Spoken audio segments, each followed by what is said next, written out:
Това е инсталирана 1 мегаватова централа с южно изложение, с инвертори на Huawei и соларни панели на Trina Solar, като е изградена върху 12 декара площ и към нея сме добавили в последствие батерия.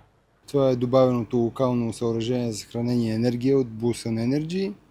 То е изградено с 136 16 кВт модула, всеки с отделен EMS и всичките обвързани към обща система за контрол, което EMS-а. В него има също така инвертор с мощност 1 мегаватт с цел за търговия на електроенергия.